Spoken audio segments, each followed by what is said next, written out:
Alors, bonjour à toutes et tous. J'ai envie de travailler avec vous ce soir. Donc, je suis Amandine Le Breton, je suis directrice du plaidoyer de la prospective à la Fondation pour la Nature et l'Homme.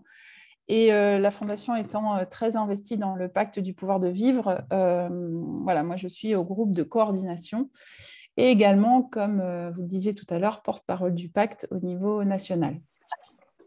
Alors, quelques mots sur le pacte. Excusez-moi. Voilà. Alors, ça a été beaucoup dit, donc je vais passer assez vite, mais le pacte, c'est aujourd'hui une coalition de 66 organisations, et ça fait maintenant près de 2 ans et demi, bientôt 3 ans, qu'on travaille ensemble. Donc, ça a commencé avec un groupe de 19 organisations qui ont la particularité d'être très différentes. Il y avait à la fois des syndicats, des fondations, des associations, des têtes de réseau, et très différentes aussi sur les sujets sur lesquels ils travaillaient. Donc, à la fois, on aborde ensemble les questions écologiques, les questions du travail, la lutte contre la pauvreté, de la jeunesse. Bon. Aujourd'hui, donc, le pacte du pouvoir de vivre, c'est cette coalition de plus de 65 organisations qui travaillent vraiment au quotidien depuis 2 ans et demi pour évidemment faire des propositions, mais faire converger les enjeux de transition écologique, de justice sociale et de démocratie. Notre véritable ambition, c'est de montrer qu'on ne peut plus mettre les sujets en silo et qu'il faut à la fois définir un projet et une vision qui répondent à l'ensemble des défis et des problématiques, qu'il faut illustrer, qu'il faut démontrer que c'est possible. Et c'est en ça que le pacte et son alliance est un espace très intéressant. Donc, comme c'est écrit ici, notre enjeu, c'est de travailler ensemble. Cette dimension du travail du collectif pour essayer de faire des propositions, elle est vraiment très importante.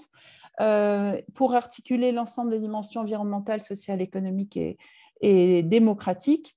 Mais notre collectif a aussi pour ambition de peser sur les pouvoirs publics, sur les décisions politiques. Et c'est ce qu'on verra tout à l'heure avec l'engagement qu'on a dans cette campagne présidentielle et ces campagnes législatives. Quelque chose de très intéressant qui est reconnu aussi auprès de nos interlocuteurs au niveau national, c'est que le pacte, c'est à la fois un collectif très divers, mais qui sait parler des expériences et des expertises, en fait, et que c'est une somme d'expériences et d'expertise qu'on peut mettre au profit des politiques publiques et auprès des décideurs. Et ça, c'est quand même très bien perçu. Ce qui fait qu'on a des interlocuteurs très intéressés pour pouvoir faire remonter, certes, des attentes, mais aussi des propositions très concrètes. Et on vient de le voir tout à l'heure avec les présentations que vous avez faites les uns et les autres. Donc, en termes de fonctionnement, je vais faire très vite aussi. 66 organisations. On a un groupe de coordination au niveau national avec 10 membres représentés, un coordinateur national, et puis les 35 groupes locaux qui sont une force aussi assez unique pour le collectif. Donc, vous êtes l'un des 35. Et c'est vrai que ça crée une dynamique et très importante aussi quand on va voir les décideurs politiques. Là, on commence à rencontrer les candidats à l'élection présidentielle.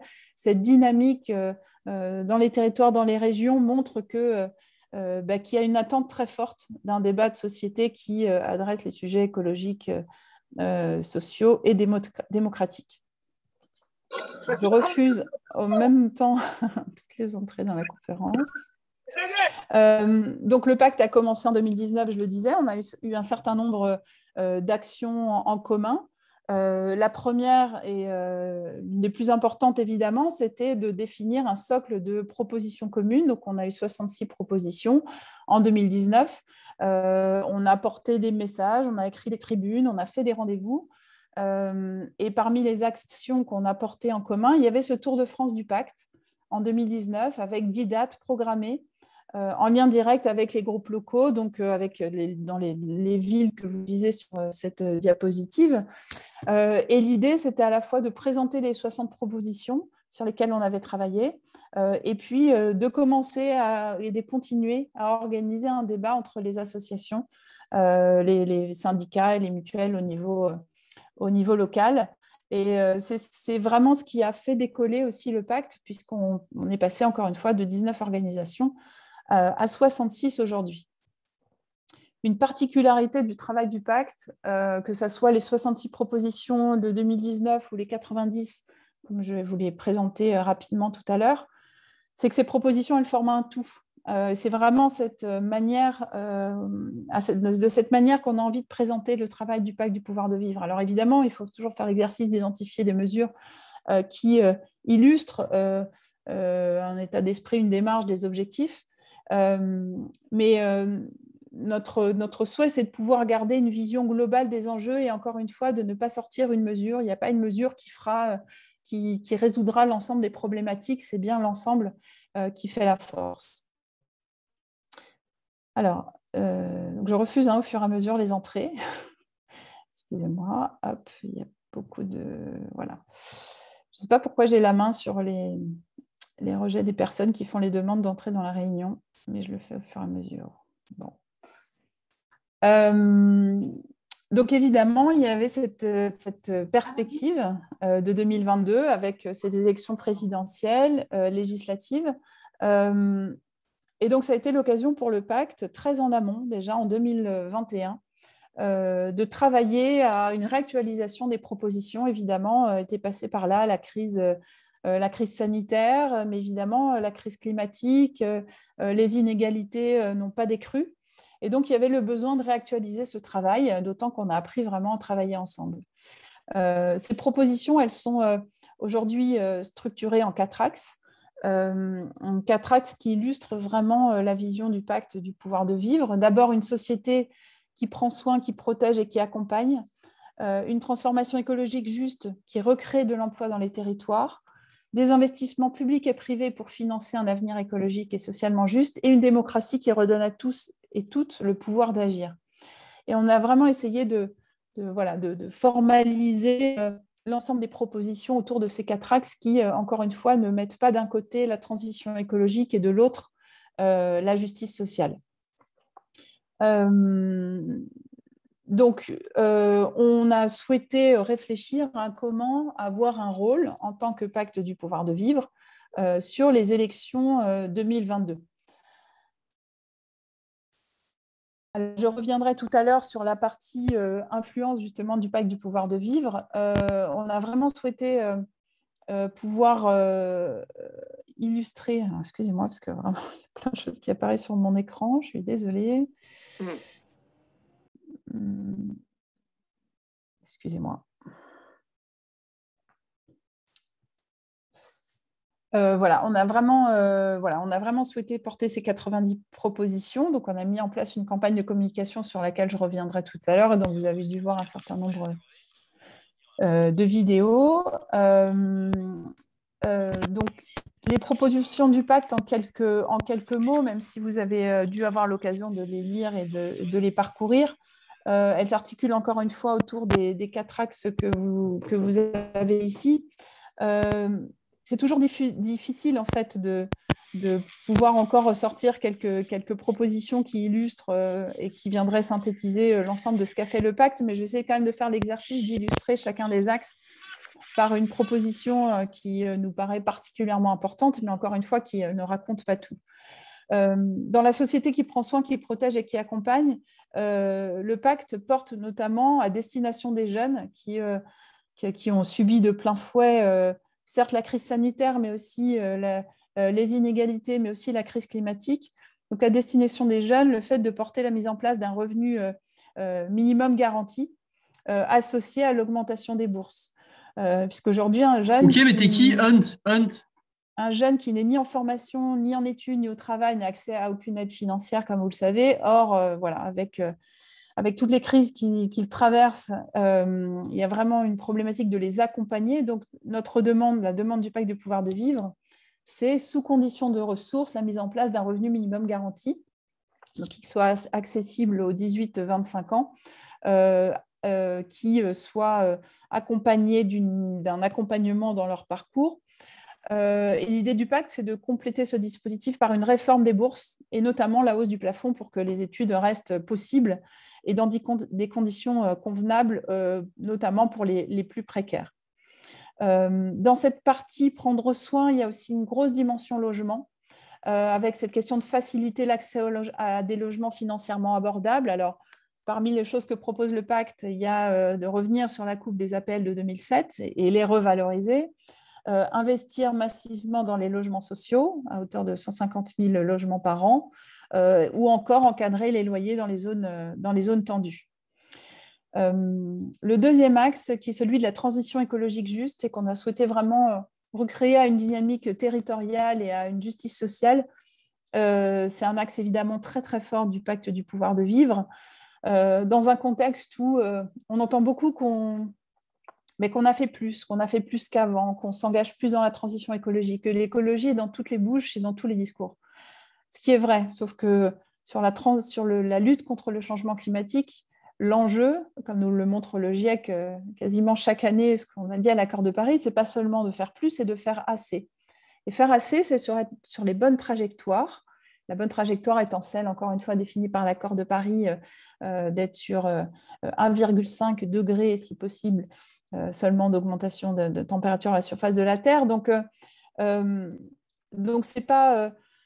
cet objectif-là, ça a vraiment aussi guidé la réflexion du pacte du pouvoir de vivre, d'autant que depuis 2021, ce n'est pas seulement une décision, on va dire une lubie de la société civile, c'est que ce sont des décisions de justice qui le disent, puisque vous avez dû entendre parler de l'affaire du siècle ou encore du recours de Grande-Synthe, dont les décisions au tribunal administratif et au Conseil d'État ont été prises en 2021, et qui demandent à l'État, et donc à ce gouvernement, mais aussi à tous les prochains, de respecter ses engagements et ses objectifs en termes de lutte contre le changement climatique, et donc demande à l'État de se mettre sur la bonne trajectoire de l'accord de Paris.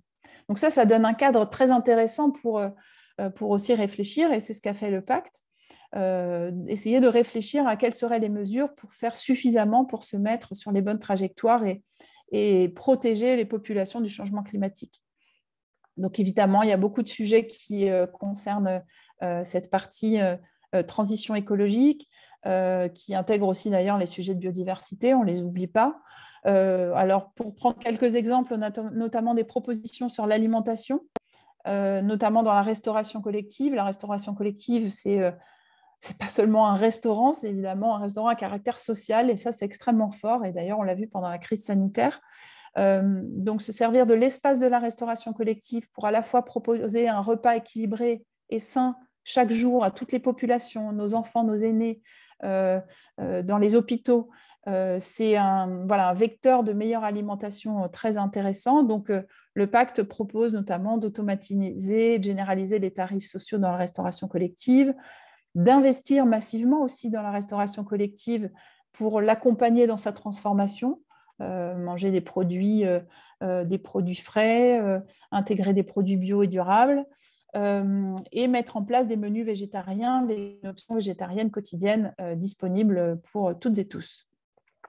Une autre dimension très importante que je ne vais pas beaucoup détailler là dans la partie transition écologique, c'est évidemment les transports, avec notamment une place du train très importante. Alors, le pacte du pouvoir de vivre propose que le train devienne un peu la colonne vertébrale de la mobilité, c'est-à-dire que l'idée n'est pas de dire qu'on n'a plus besoin de la voiture. La voiture, pour beaucoup, est un moyen de transport très important, mais l'idée, c'est de réduire sa place et surtout de réduire sa dépendance. Plus ça va, plus la voiture deviendra un piège, notamment pour les populations plus précaires ou les plus démunis.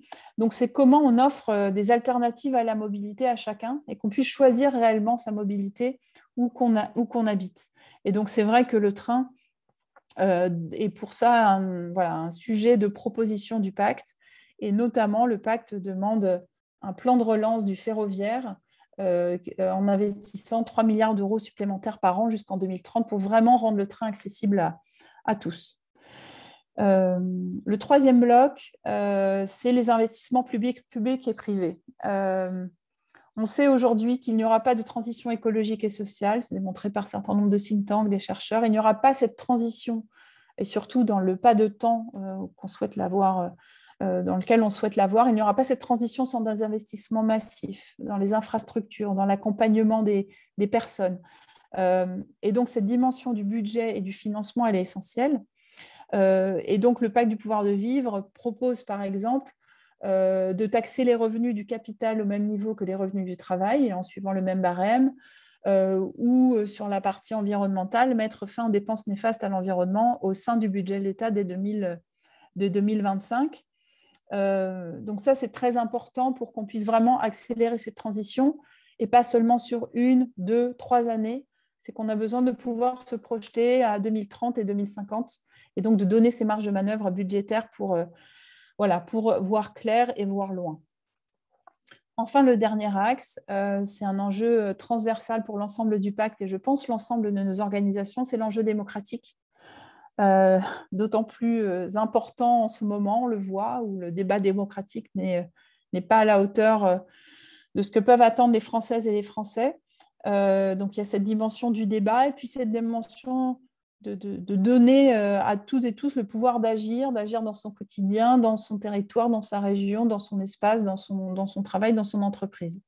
Donc, quelques 2 exemples sur lesquels, pardon, j'ai passé assez vite parce qu'on a assez peu de temps, mais le pacte propose par exemple de renforcer l'application du droit à la participation qui a été mise à mal ces dernières années dans le champ public, à la fois sur les questions environnementales, mais aussi dans le champ social, ou encore le pacte propose un parcours d'engagement tout au long de la vie, pour engager chacun, et on sait que l'engagement aussi est un moteur de transition écologique, donc c'est absolument essentiel.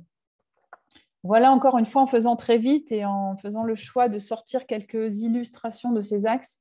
Mais encore une fois, la force de ce travail, c'est de former un tout et de montrer que les politiques publiques, ce n'est pas seulement une mesure, c'est une complexité de mesures et qu'il faut faire cette transition dans le temps et avec un certain nombre d'outils. Je vais passer très, très vite aussi sur le fait que... Alors, je vous le disais tout à l'heure, évidemment, il y a ces élections présidentielles et législatives. Avec le travail qu'on a mené pendant 2 ans et demi, on a décidé tous ensemble finalement de partir en campagne et d'essayer d'avoir un impact collectif, même si nos organisations pouvaient avoir un engagement dans ces élections présidentielles et législatives. Mais on a souhaité partir en campagne puisqu'on faisait le constat. Alors, j'ai mis 2 chiffres ici, mais qui sont très récents, mais qui finalement... illustre des chiffres qu'on avait déjà il y a 6 mois ou 1 an, puisqu'on a fait le constat finalement ou en tout cas on identifiait le risque qui est avéré ici, que la campagne ne serait probablement de pas de bonne qualité, ou en tout cas pour qu'une campagne présidentielle et qu'un débat politique soit de bonne qualité, il faut qu'on puisse s'assurer qu'il aborde les sujets qui sont au cœur des préoccupations des Françaises et des Français. On pressentait que ce débat allait s'orienter sur les questions de sécurité, d'identité, qui sont des sujets importants, mais qui ne sont pas les seuls sujets dont on peut parler, dont on doit parler à l'occasion d'un débat présidentiel. Alors, ces 2 chiffres, en fait, qui sont sortis hier pour l'un et la semaine dernière pour l'autre, montrent que finalement, les Françaises et les Français jugent très sévèrement la campagne, puisqu'elles disent qu'elle n'est pas de bonne qualité, qu'elle n'apporte pas les vrais problèmes. Donc finalement, ce ressenti du pacte était la réalité. Donc, ce qu'on a souhaité faire à partir du mois de novembre, c'est de mettre en lumière la faiblesse d'un débat qui n'est pas à la hauteur des triples défis, et puis d'essayer de mettre au cœur du débat justement les sujets qui nous occupent, nous tous, au quotidien. Donc pour ça, on a monté une campagne, on se fait accompagner d'une agence qui s'appelle Josiane. Et c'est une campagne qui vise encore une fois à mettre nos sujets sur le devant de la scène, essayer d'orienter le débat public. Donc on a lancé la campagne le 5 novembre, comme vous le voyez ici, par une matinale sur France Inter où Laurent Berger et Christophe Robert ont pu présenter l'intention, la vision du pacte et puis son objectif pour cette campagne présidentielle. Donc, c'est la matinale la plus écoutée de France. On a eu beaucoup de retombées presse à ce moment-là. Il y a eu aussi une tribune dans le journal du dimanche. Et ça a vraiment lancé notre action collective pour cette élection. On a fait ce qu'on appelle un tour des questions, puisque sur les réseaux sociaux, vous l'avez peut-être vu, on a régulièrement posté des sujets qui, pour nous, sont des questions qu'on doit se poser à l'occasion du débat présidentiel. Je vais revenir d'abord, d'ailleurs, sur la la diapositive précédente, puisque ça, c'est la première question qui a été posée, celle que vous voyez à droite. Faut-il être candidat pour être entendu? Et un certain nombre de questions comme ça ont jalonné la fin de l'année pour montrer qu'on avait besoin d'avoir des débats sur ces sujets. Pour pouvoir illustrer aussi que finalement, on voit que nos sujets ne sont pas au cœur des débats. On a fait une petite analyse des premiers débats de primaire des Républicains, puisque c'était la primaire de la fin d'année qui a fait l'objet de débats à la télévision. On a fait l'analyse du débat des Républicains et on a pu montrer que seules 6 minutes étaient consacrées au réchauffement climatique, seules 3 minutes étaient consacrées à la pauvreté. Et donc, sur l'ensemble des débats, finalement, nos sujets, les sujets de préoccupation faisaient quand même pâle figure. Et donc, ça nous a permis d'illustrer notre discours et de montrer qu'il fallait enfin aborder les vrais sujets. Je vous le disais tout à l'heure, là, c'est une photo de la rencontre avec Anne Hidalgo. Le Pacte du pouvoir de vivre rencontre également les candidats à l'élection présidentielle, ce qui est l'occasion aussi pour nous de faire valoir nos propositions. On a rencontré Anne Hidalgo, Yannick Jadot et bientôt Valérie Pécresse, l'équipe La République En Marche. Et voilà. Et puis enfin, sur cette campagne, pour illustrer la manière dont on l'a approchée, on a sorti une vidéo que vous avez dû voir sur les vœux des Français. Là, l'idée, c'était de s'appuyer sur les moments clés de la campagne et de la vie politique pour montrer que les paroles des candidats ou des politiques étaient très importantes, évidemment, puisque la politique a l'importance, mais que finalement, c'était intéressant d'entendre aussi le vœu des Français. Donc, le 31 décembre, on a sorti cette vidéo qui a aujourd'hui fait près de 600 000 vues et qui raconte justement ce qu'est le pacte, qu'on a besoin d'entendre débattre des sujets qui nous préoccupent au quotidien. Voilà en quelques mots. J'ai fait assez vite, j'espère que je suis dans les temps, mais évidemment, si vous avez des questions, n'hésitez pas. Merci Madame Le Breton, merci Amandine. Il y a quelques questions. Alors, il y a une question sur qui on a été invité en tant que groupe politique France. On peut répondre à cette question. Aujourd'hui. Oui, mais sur la question, localement, tout le monde a été invité, on a vu tout le monde. J'ai vu la question de Yves, donc le PC local a aussi été invité. Le France Insoumise n'a pas répondu. Et puis, bien sûr, on n'a pas invité l'extrême droite, mais ça, c'est dans la logique naturelle des invitations des partis qui ne sont pas du tout, non seulement qui ne partagent pas nos idées, mais qu'en plus les combattent farouchement et avec lesquels on ne peut pas vivre. Donc, tout le monde a été invité. Au niveau national, Amandine en a parlé. De fait, elle a oublié. Un problème, François, avec ton micro. Ton micro, je vais t'ouvrir le mien. Voilà, avec ça comme ça. Et Amandine en a parlé, oui, tout à fait. Donc, Amandine a parlé de M. Roussel, mais là, je pense que de fait, il y aura aussi des contacts avec le Parti communiste, il n'y a pas de raison. Donc, parce que toute la liste, moi, je suis aussi sur les contacts au niveau national, et donc, de ce côté-là, tous les partis sont sollicités, et on a des comptes rendus réguliers de tous les partis. Et moi, je dois vous dire franchement que dans la recherche des partis qu'il y a eu sur 86 dans le département, on a reçu un accueil vraiment très favorable. Et d'ailleurs, c'est pour ça qu'il y a une bonne participation. LR s'est excusé vraiment, le sénateur s'est excusé, mais de fait, on a eu une bonne écoute sur le département et c'est pour ça qu'on a ce soir des responsables de partis de qualité et qui vont pouvoir, malgré quelques critiques là, et qui sont de bonne augure, pouvoir aussi s'exprimer sur le pacte et les positions qu'ils vont avoir par rapport à la société civile par la suite. Merci, France. Amandine, peut-être sur cette question-là au niveau national. Oui, merci. Oui, merci. Un complément. On n'est pas entré en relation, en tout cas, avec le Rassemblement national ni le parti de M. Zemmour, étant entendu qu'on ne partage pas les valeurs, comme vient de le dire France, de solidarité, les mêmes visions de la solidarité, et on ne partage pas la dimension de la préférence nationale. Enfin bon, je ne vais pas vous faire tout le détail de ce qu'on ne partage pas, mais en tout cas, on n'est pas entré en relation avec ces deux équipes de campagne.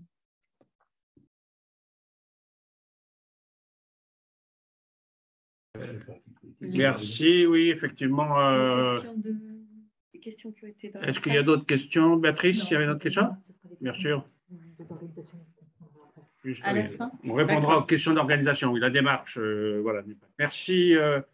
Amandine, ce qu'on propose maintenant, c'est aux représentants des partis politiques qui sont présents, et c'est d'avoir un temps d'expression de 5 minutes autour de cette démarche. Quel est votre sentiment par rapport à cette démarche, on pourrait dire des corps intermédiaires, enfin, en tout cas, c'est ce qu'on reconnaît, on se reconnaît dans cette appellation-là, la société civile. Quel est votre sentiment par rapport à la démarche et comment votre engagement politique, l'engagement de votre parti et dans les élections présidentielles, les élections législatives s'empare de ces propositions qui dessinent une certaine société pour demain. Je vais donner la parole à Monsieur Alexandre Minot-Chartier d'Europe Écologie Les Verts. Alors, je l'ai vu arriver un moment. Tout à fait. Merci. Merci Alexandre, merci Monsieur Minot-Chartier pour vous présenter. Puis je vous donne la parole. Merci d'être là en tous les cas. Merci à vous toutes et à vous tous pour cette réunion. Alors effectivement, c'est un peu, il y en a qui viennent un peu pourrir le débat. Je pense que ça vient clore le sujet. Si on avait encore des doutes sur eux, ils n'ont pas d'autres moyens d'expression que ça. On l'a vu aussi d'ailleurs hier soir sur le débat jeune à LCI, c'est pourrir le débat tout le temps.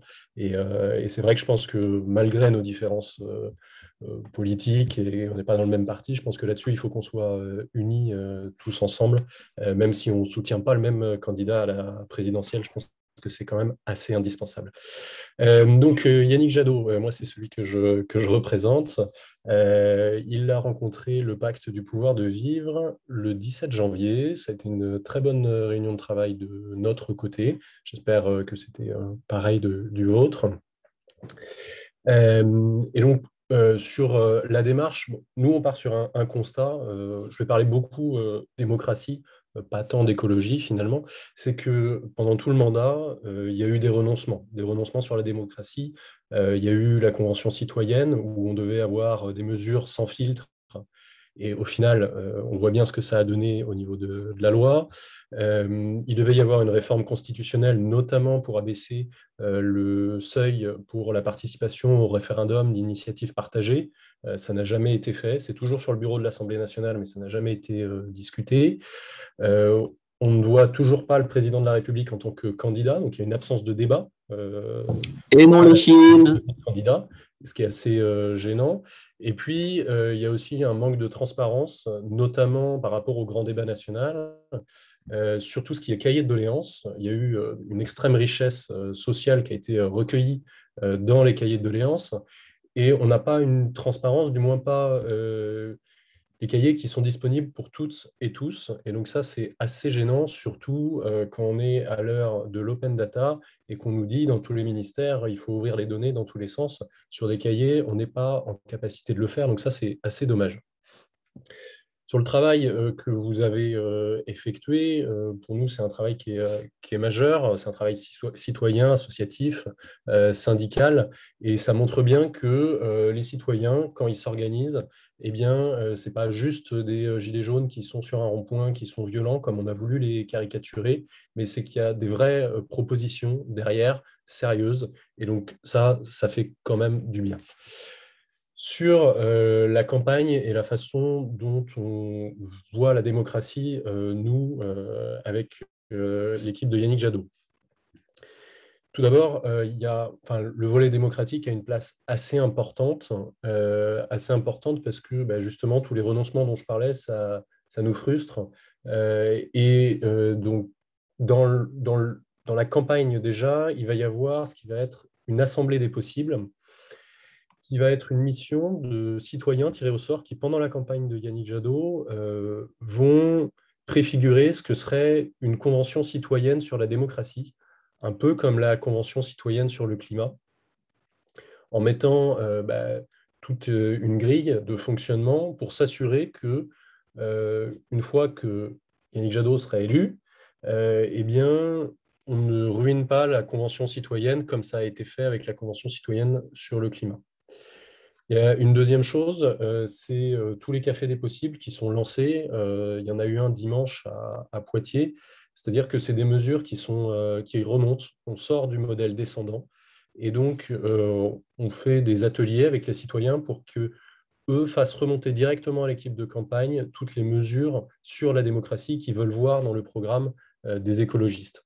Il va y avoir aussi d'ailleurs des cafés des possibles pour les jeunes. Ça va être décliné pour qu'il y ait vraiment des mesures pour la jeunesse qui remontent.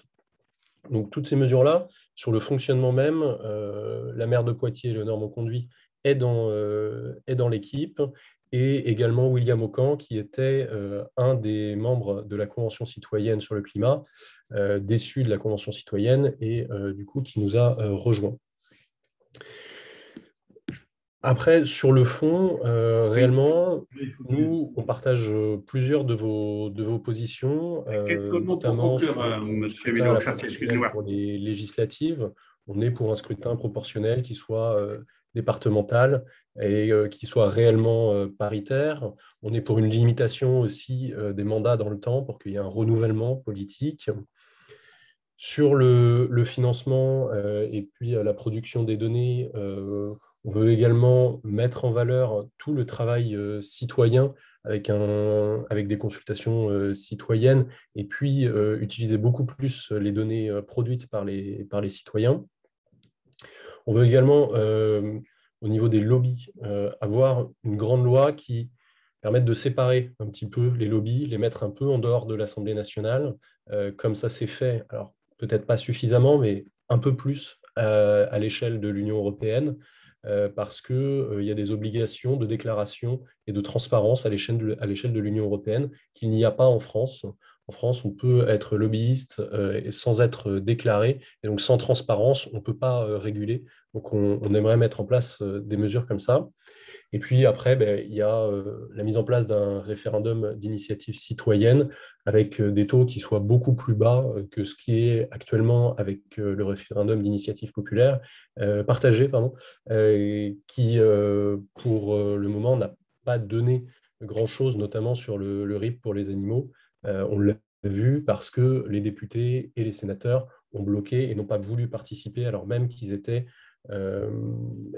sollicités par les citoyens. Donc voilà, notre vision, c'est que... Merci, Monsieur Minot-Chartier, oui, il faut qu'on puisse donner la parole. Merci beaucoup, en tout cas. OK. Bon, merci, je vous remercie. Voilà. Je donne la parole pour La République En Marche à Monsieur Rouet, Pierre-Étienne Rouet. Il est aussi élu à Grand Poitiers, je crois. Il va se présenter. Oui, bonsoir à tous. Merci pour vos présentations et merci pour votre engagement. Effectivement, Pierre-Étienne Rouet, je suis membre de La République En Marche. J'étais jusqu'à très récemment représentant de La République En Marche dans la Vienne, qui est maintenant Philippe Grégoire. Et je suis effectivement conseiller municipal d'opposition à Poitiers et élu à Grand Poitiers. Je vous remercie pour votre invitation. J'ai lu avec attention l'ensemble des 90 propositions. Alors, pour ce qui est de La République En Marche, il ne vous aura pas échappé, mon collègue l'a rappelé tout à l'heure, que pour l'heure, nous n'avons pas officiellement de candidat, mais à défaut de candidat, on a malgré tout un président de la République qui est issu de nos rangs. Donc, à défaut de parler de programme, je vais quand même essayer de vous parler de la voie qui a été la nôtre pendant ces 5 dernières années, sans faire un bilan formel et exhaustif du quinquennat d'Emmanuel Macron. Sur les 90 propositions, je ne vais pas revenir sur chacune d'elles parce qu'elles sont toutes intéressantes, elles mériteraient toutes d'être discutées, mais je crois que les travaux qui s'engagent à partir d'aujourd'hui vont nous permettre d'avoir ce travail de fond avec vous et j'en suis ravi d'avance. Ce qui est marquant, c'est qu'effectivement, ces propositions, elles sont marquées par la volonté de plus de justice sociale, de plus de transition écologique, et de plus de renouveau démocratique, tout ça étant évidemment lié, vous l'avez dit tout à l'heure. Ce que je constate sur de nombreux sujets, c'est que, à défaut évidemment d'avoir exaucé les vœux qui sont formulés ici, c'est pour le moins d'avoir permis un certain nombre d'avancées, un certain nombre d'avancées majeures, ce qui me fait dire que, à défaut d'avoir été parfait sur ces 5 premières années, en tout cas, on est sur la bonne direction. Et je j'ai cru lire je me rappelle dans les propos introductifs qui ont été les vôtres dans le pacte, vous parlez d'en finir avec le déterminisme social. Je crois qu'il y a bien une expression qu'on peut aussi attribuer à Emmanuel Macron et à son engagement dès 2017. C'était le socle de son programme, c'était d'en finir effectivement avec ce déterminisme social et de pouvoir décloisonner les parcours de vie. Alors évidemment, on n'a pas le temps de revenir sur toutes les propositions, mais il serait intéressant de les reprendre. En tout cas, quand je les ai lus, j'avais envie, et je l'ai fait au fur et à mesure, mais j'avais envie de mettre en face à chaque fois les mesures qui avaient été prises pendant le quinquennat. On a parfois tendance à oublier toutes les mesures sociales qui ont été prises pendant ces 5 dernières années. Évidemment, que ce soit sur les parcours scolaires, que ce soit en matière de transition écologique, que ce soit sur les parcours de vie, sur la mixité, sur la mobilité. Mais bon, évidemment, ça serait trop long, mais on y reviendra volontiers. Ce qui m'a marqué également, c'est que finalement, beaucoup de ces mesures sont pas l'apanage d'un président de la République, sont pas l'apanage de législateurs nationaux.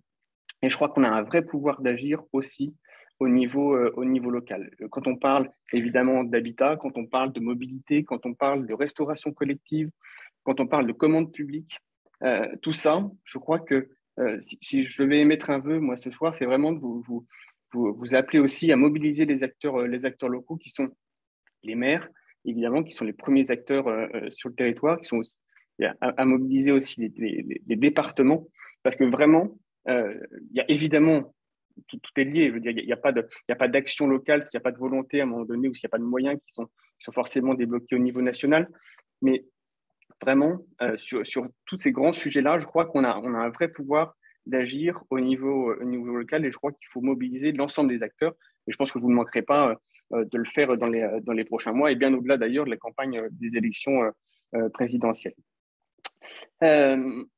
Ensuite, pour finir sur plus particulièrement, vous nous avez demandé de nous positionner sur la question de la participation citoyenne et de la participation de la société civile de façon générale dans la vie publique. Je crois qu'on voit depuis maintenant plusieurs années qu'on a un bouleversement dans la vie démocratique de notre pays, parce qu'on le voit à travers les gilets jaunes, parce qu'on le voit à travers malheureusement l'abstention qui est grandissante, parce qu'on le voit aussi face aux besoins de l'ensemble de la population de participer aux politiques publiques de façon plus régulière.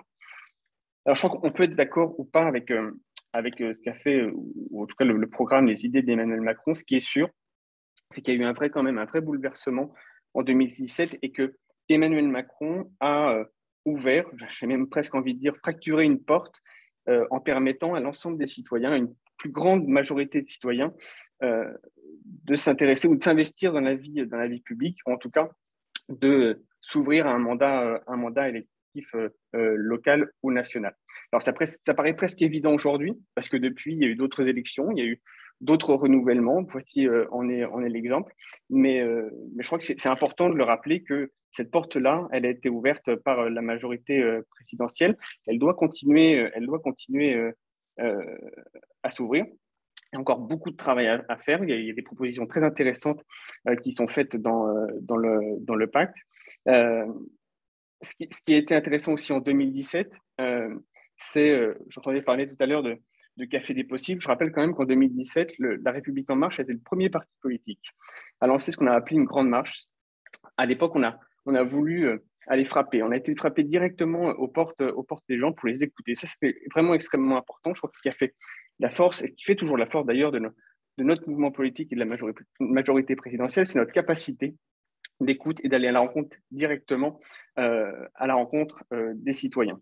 Évidemment, d'autres exemples, on en parlait tout à l'heure le grand débat national, qui était quand même un exercice inédit pendant le quinquennat, hein, qui a mobilisé des milliers de citoyens. Alors, on peut regretter aujourd'hui que les cahiers de doléances ne soient pas encore accessibles. Simplement, c'est des cahiers de doléances. Je pense qu'il y a un énorme travail à faire pour les répertorier. On pourrait parler aussi de la Convention sur le climat, on en pense ce qu'on veut, mais en tout cas, c'est un exercice qu'on n'avait jamais vu sur le débat national. Et plus largement, pour en finir sur la question de l'investissement, de la société civile ou ce qu'on appelle des corps intermédiaires, dont vous faites partie, je crois qu'il faut rappeler aussi la volonté du président de la République de réformer ce qu'on appelle le Conseil économique et social, qui aujourd'hui doit prendre plus de place, en tout cas dans la vie publique, de façon aussi à vous donner plus de pouvoir d'action et de faire remonter encore plus de choses. Oui. Non, juste pour finir, effectivement, monsieur, oui, merci. Oui, la participation citoyenne est évidemment un élément important. Je crois qu'on l'a vu au cours de ce quinquennat. Il faut qu'elle soit, pour qu'elle marche, par contre, il faut qu'elle soit évidemment sincère. J'entendais mon collègue d'Europe Écologie Les Verts en parlait tout à l'heure. Malheureusement, on le voit encore à Poitiers, c'est que la participation citoyenne, elle ne doit pas être un élément que de communication. Elle doit se faire vraiment au service de la population. Sinon, on va perdre encore plus les citoyens et on va perdre le bénéfice de ce qu'on recherche, c'est-à-dire renouer avec la vie démocratique. Merci, monsieur Rouet. Je donne la parole à Yves, à monsieur Jamin du Parti communiste français de la Vienne. Oui, bonjour, merci. 5 minutes, on va essayer je vais essayer de faire très court. Bon, ce qui m'avait été demandé, c'était plus sur ce que j'avais compris, c'était sur la démocratie, mais alors après, en découvrant le programme et l'exposé qui me mettez un peu vous face à votre caméra, comme ça, nous on vous voit, on est plutôt content de vous voir. Oui, pardon, j'étais en train d'aller chercher mes notes. Oui. C'est assez ambitieux d'essayer de répondre à toutes les questions. Je vais peut-être prendre quelques points d'éclairage. Donc, sur la question de la démocratie, je vais faire très vite parce que finalement, l'introduction a balayé quand même de grandes questions et j'ai lu avec beaucoup d'intérêt la proposition du pacte pouvoir de vivre. Voilà, sur la question démocratique, bon, juste quand même pour introduire quand même, bon, pour nous, les défis auxquels nous sommes confrontés, que ce soit sociaux, écologiques, appellent à une réponse de très haut niveau. Amandine citait les 1,5 degrés, je pense que c'est déjà, ils sont déjà atteints potentiellement. Hein. Et pour moi, c'est vraiment, l'humanité est confrontée à un enjeu de changement de civilisation. Et on est à ce niveau-là, et c'est sur cette voie-là qu'il faut se situer. On a un capitalisme globalisé qui aujourd'hui nous emmène droit dans le mur. Et en plus, on continue d'appuyer sur l'accélérateur. Il s'agit quand même tout d'abord de sortir du tout marchandise et d'aller vers une société de partage des richesses, des savoirs, de paix et de coopération, qui est une dimension un peu absente, mais c'est normal, hein, du document que j'ai vu, et aussi bien sûr une utilisation la plus rationnelle possible, en particulier des ressources naturelles, mais aussi un changement de ce niveau suppose une appropriation la plus large, et donc il y a la question de la démocratie derrière. Mais cette appropriation aussi, donc derrière, il y a un enjeu pour nous très important sur les questions d'éducation, de formation, de culture, et des droits, qui sont des dimensions très importantes du projet, qui prennent une grande place, puisque aussi s'approprier, ça veut dire aussi une dimension culturelle, puisque on a une culture de l'immédiateté, de la consommation, etc. Et c'est aussi aller vers un nuage de la démocratie, c'est aussi donner le pouvoir aux citoyens, c'est aussi leur donner les moyens de comprendre le monde et d'agir dessus. Voilà, pour introduire donc des propositions aussi très importantes dans ce domaine-là.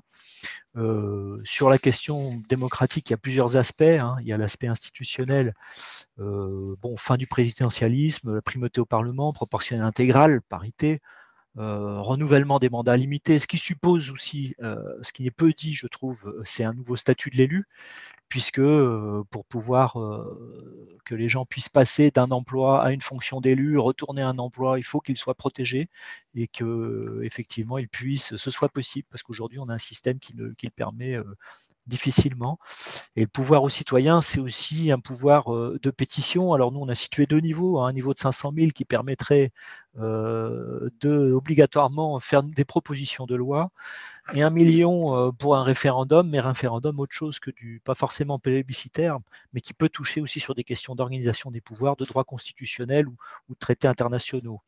Et puis aussi de pouvoir, sur des lois cadres, réunir ce qu'on appelle des conférences citoyennes avec voilà, une représentation très large de la société pour faire des conférences qui puissent, donc vous voyez, une participation qui ne soit pas seulement, y compris sur des lois cadres, qui ne soit pas seulement voilà, droit de vote des étrangers, mais aussi une refonte complète de la démocratie, de l'architecture, démocratie locale et l'architecture. On a une vision complètement qui n'est, parce qu'aujourd'hui la vision des territoires, c'est des grandes métropoles reliées par la grande vitesse avec des déserts dans l'intervalle et puis des pouvoirs très forts, enfin de régions, etc. Donc nous sommes pour une nouvelle étape de décentralisation avec quand même une unicité pour tout le monde des lois, des règles et des services publics.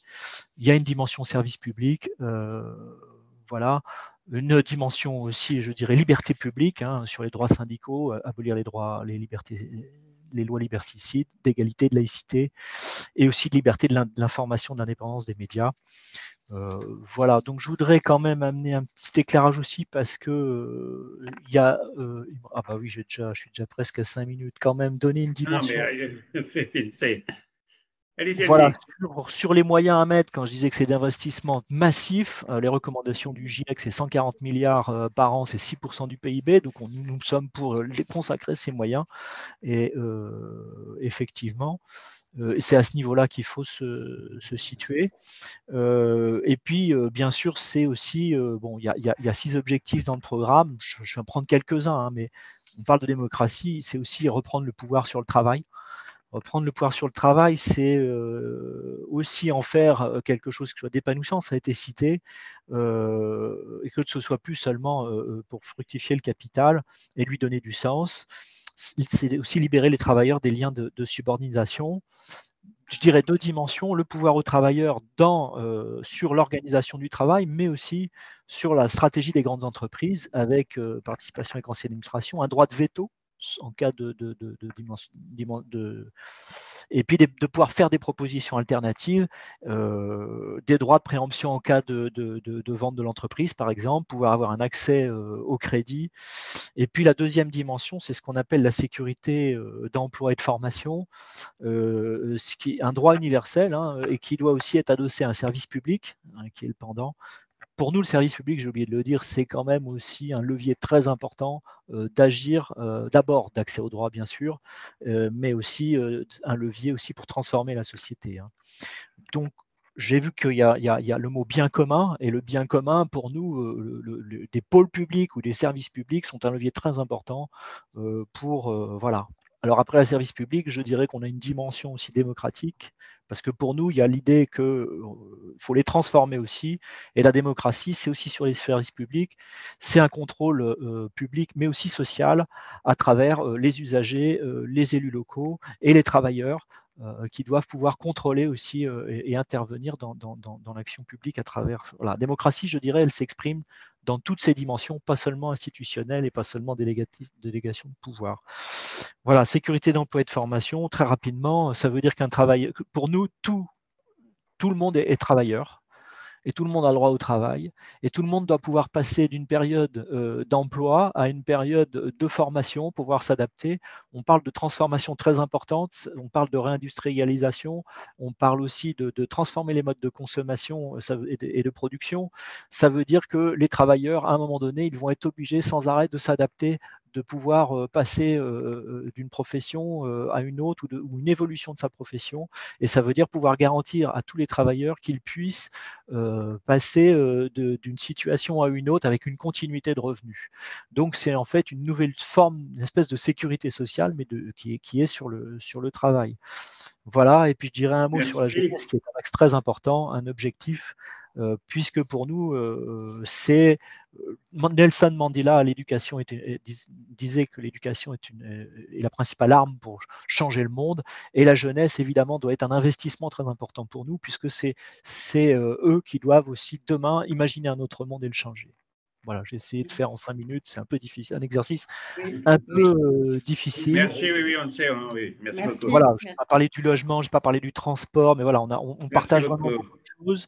Mais par contre, j'ai parlé des moyens aussi à y mettre. Des rendez-vous, alors sans doute en présentiel, mais voilà. Merci en tout cas. de votre intervention. Je donne la parole au représentant du Parti socialiste. Je crois que vous êtes le secrétaire du Parti socialiste pour la Vienne. Vous êtes monsieur Ruot, Jean-Philippe Ruot. Je vous vois là-bas, oui. Oui, bonsoir Ruot, à tous. Bonsoir. 5 minutes aussi rapide. Donc, tout d'abord, excusez Laurence Valvoroué, qui ne peut pas être là ce soir. Donc, moi, je représente le Parti socialiste dans la Vienne, soutien de la candidate Anne Hidalgo au niveau du Parti socialiste. Voilà, donc en quelques mots là sur votre démarche. Effectivement, nous, on est ravis de ce type de démarche, dès lors qu'elle se multiplie et puis sur lequel on a un certain nombre de points communs, même s'il y a des zones à débattre. En tout cas, ça pose le débat d'une manière très détaillée aussi, quand même, très approfondie. Donc, c'est très intéressant, évidemment, pour nous, sur le plan local, comme j'imagine sur le plan national. Donc, ça, c'est quelque chose de fort. Alors, je précise que je ne suis rien, moi. Je suis un simple citoyen, membre d'un parti politique, hein, pour l'instant. Et je suis bien comme ça aussi, parce que souvent, on dit que voilà, les partis politiques sont des fabriques d'élus. Mais pas seulement, il y a aussi des citoyens qui débattent, comme vous le faites aujourd'hui, dans votre plateforme. Donc ça, c'est intéressant également. Sur les 90 propositions, alors je dirais quand même en propos liminaire que voilà, on a quand même dans notre société aujourd'hui le sentiment, enfin, il y a un fort sentiment de déclassement et de non prise en compte par un certain nombre de citoyens. Là, on est sur une plateforme qui représente des citoyens engagés, volontaires, et ça n'empêche pas que beaucoup de personnes aujourd'hui, des pans entiers de la société, ne sont même plus intéressés par le débat lui-même, par l'engagement citoyen lui-même. Donc ça, c'est la vraie conquête que l'on doit rechercher, c'est le véritable enseignement que l'on doit prendre pour nous aussi les partis politiques dans notre façon de gouverner au quotidien. Donc je rejoins évidemment, peut-être paradoxalement, un certain nombre de propos qui ont été tenus par les autres partis politiques sur cette question de la démocratie et l'inquiétude que l'on a tous à vouloir redonner vie, une seconde souffle à cette démocratie. Sur les propositions, je dirais que nous, on se retrouve là-dedans. Hein. Anne Hidalgo s'est appuyée pour son programme et pour l'écriture de son programme, sur lequel il y a un premier jet qui est sorti là, sur la base de 70 propositions, sur un panel d'élus locaux. Donc la question de la décentralisation, de sa défense et son amélioration, son augmentation, bien évidemment, je pense que la démocratie, elle part du terrain pour mieux vivre sa vie, pour monter au national ensuite. Hein, elle se décline comme ça. Et c'est bien le sentiment qu'on a eu à travers ce que vous avez écrit. Et c'est comme ça qu'a travaillé Anne Hidalgo sur son programme. Alors après, on peut en débattre, mais on retrouve un certain nombre de points forts sur la reconnaissance du travail produit, hein, la question de l'ubérisation aujourd'hui avec des donneurs d'ordre qui sont plus sur le territoire et qui font échapper le fruit du travail, y compris l'encadrement du travail au registre simplement national. Donc le débat, il se porte sur une échéance nationale, mais il a une portée internationale, ce qui le rend beaucoup plus compliqué aujourd'hui. Donc, je pense que l'esprit dans lequel travaille le Parti socialiste aujourd'hui sur cette élection, c'est d'essayer de trouver des moyens de rendre régulable une économie qui aujourd'hui se joue à l'international. Hein, donc ça passe par la reconnaissance des travailleurs précaires, ubérisés, qui sont soumis à des employeurs qui ne disent pas leur nom, mais qui ne sont pas ici. Ça passe aussi par une régulation liée aux règles d'échange internationaux. Ça passe aussi par une reconnaissance de l'Europe. Hein. On est un parti politique évidemment européen, mais de pas n'importe quelle politique en Europe. Voilà, évidemment. Donc, il faut pouvoir infléchir cela. Et donc, ça, c'est exprimé aussi dans la proposition d'Anne Hidalgo. Sur la gouvernance et sur la démocratie, la question nationale, évidemment, c'est la dose de proportionnel. On n'est pas forcément sur une proportionnelle encore intégrale pour pouvoir aussi continuer à avoir une représentativité des territoires, parce que c'est important, mais pas que. Donc, à la fois la représentativité des territoires et la représentativité de l'ensemble des forces politiques qui s'expriment et qui font des voix. C'est également le référendum qui permet la participation citoyenne avec un seuil, avec 1 million de signatures, qui permettrait, et puis de le réouvrir, ne pas faire quelque chose qui a été mis dans la Constitution et qui n'a jamais été mis en œuvre. Donc là, c'est vraiment lui donner une force véritable. Sur la question du travail, c'est le rééquilibrage évidemment des revenus. C'est-à-dire que, pour faire simple et en quelques secondes, c'est respecter le travail des uns et des autres, l'engagement dans le travail par un salaire digne et un salaire un peu plus équivalent ou représentatif de celui que gagnent d'autres qui ont plus de facilité ou plus de chances d'être dans des niches qui rapportent davantage. Donc là, il y avait la volonté de proposer un écart de salaire de 1 à 20. Donc ça, c'est aussi dans le programme d'Anne Hidalgo. Alors, les vœux pieux ne sont pas toujours faciles à réaliser, mais c'est le credo du moment. Moi, je suis sur le terrain régulièrement avec d'autres, hein, et les gens, ce qui revient le plus souvent pour ceux qui travaillent, évidemment, parce qu'il y a ceux qui ne travaillent pas sur lesquels il faut se battre, et j'ai bien aimé, moi, les interventions de différents intervenants de la plateforme. Le problème, c'est que beaucoup sentent qu'ils travaillent beaucoup, qui donnent beaucoup d'eux-mêmes. Le burn-out n'a jamais été aussi important sur le territoire, sur des métiers pas assez valorisés, à la fois sur la reconnaissance et à la fois sur le salaire. Donc ça, c'est des enjeux qui sont forts et qui transpirent beaucoup dans le programme d'Anne Hidalgo. Moi, pour terminer mon propos, je ne parlerai plus de la campagne, mais je parlerai éventuellement des relations que l'on pourrait avoir au niveau local, puisque vous avez franchi le pas de nous inviter, et je vous en remercie encore une fois. Nous, on est prêts à continuer le débat pendant cette élection, mais même après, parce que je pense que ça ne s'arrête pas à une élection aujourd'hui, y compris avec les autres forces, on va dire, autour de la gauche et un peu au-delà. Moi, ça me va bien, pour, en tout cas, dans un esprit républicain, parce que voilà, il y a la notion de républicaine qui est importante. Alors, je sais qu'elle a été un peu galvaudée par rapport à des positionnements politiques, mais c'est aussi un outil aujourd'hui que l'on a tous entre les mains pour pouvoir rendre les choses plus équilibrées, plus équitables entre tous les citoyens, sans jugement, sans voilà. C'est tout ce qui est lié aux inégalités. Hein, ça, c'est une grosse partie du programme de Hidalgo sur entre la place de la femme par rapport à l'homme, mais la place de toutes les autres affirmations, des différentes sensibilités que constitue un être humain. Et ça, on n'y arrivera pas si on ne garde pas ce socle républicain qui empêche aujourd'hui, on va dire que non parce que le pousser, mais normalement qui est censé empêcher la montée de l'extrême droite, qui est très forte et qui représente aussi un mécontentement. Ils ne font pas simplement combattre, seulement combattre, mais il faut entendre aussi ceux qui vont se cacher dans cette façon de voir les choses, par dépit ou par tristesse de ne pas être soutenu par les autres forces politiques qui auraient pu les aider. Donc ça, c'est un enseignement pour nous à gauche quand on a été gouvernement, je pense, mais c'est aussi le fait que voilà, y a des perdants dans la société qui sont très nombreux, y compris avec les crises qu'on a vécues, et qui aujourd'hui ne sont pas récupérés. Donc ça, c'est un engagement. Voilà, je termine pour là.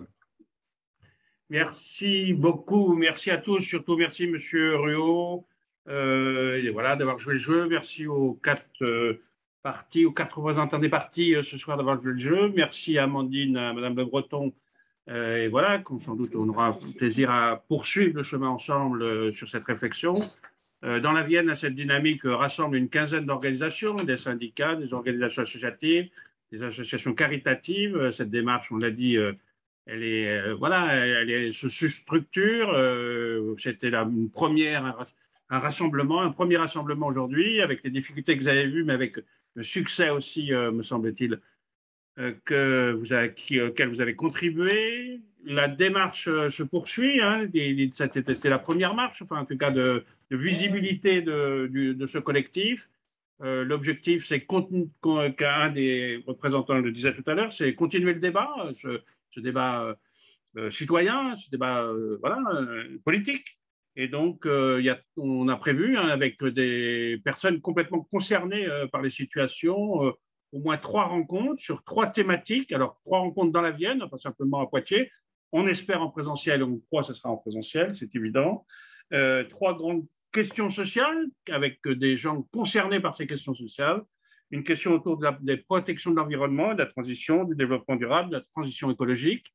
Une question, on l'a évoquée, plusieurs d'entre vous l'ont évoquée, Amandine l'a évoquée aussi, la question de l'accès aux droits, garantir un accès et une efficacité à des droits et des prestations. Et donc, une soirée consacrée aussi à celle-là. Et la question de l'emploi, et plusieurs d'entre vous, voilà. Et là, les questions alternatives de la précarité à l'emploi, les nouveaux emplois, vous l'avez aussi évoqué. Et la question de la formation, vous avez été plusieurs à l'évoquer. Voilà. Merci d'avoir laissé vos adresses, vos coordonnées. J'espère que ceux qui nous ont perturbés ne vont pas trop changer ça. Bien sûr que il y aura alors, on demandera à Amandine, mais je ne vais pas lui poser la question maintenant, mais j'imagine que si on veut son PowerPoint, elle le dit. Merci beaucoup. Bien sûr. Merci beaucoup. Et donc, vous l'avez demandé. Et puis, bien sûr, ça a été enregistré. On va vérifier un peu que c'est correct, l'enregistrement, avant de diffuser. Voilà. Et il y aura aussi un compte-rendu pour diffuser dans vos réseaux. Je renouvelle mes remerciements. Geneviève, on n'a rien d'autre à dire. On a tout dit ce qu'on fallait dire. Non, tout va bien. Tout va bien. Tu as très bien parcouru. Ah ouais, c'est très bien. Merci à tous. En plus, on vous souhaite une bonne soirée. On espère vous retrouver aussi dynamique pour la suite de ce parcours. Merci de votre présence. Bon, si. Monsieur Jamin ? Oui, non, j'avais juste une question. Je pourrais réagir à ce que vous disiez sur les initiatives que vous comptiez, que vous envisagez de prendre là, sur les thématiques. Là, je trouve ça très intéressant. Non, c'était juste que vous envisagez de faire ça sous forme publique ou c'est sous forme de rencontre comme ça plutôt public, voilà. Ok. Oui.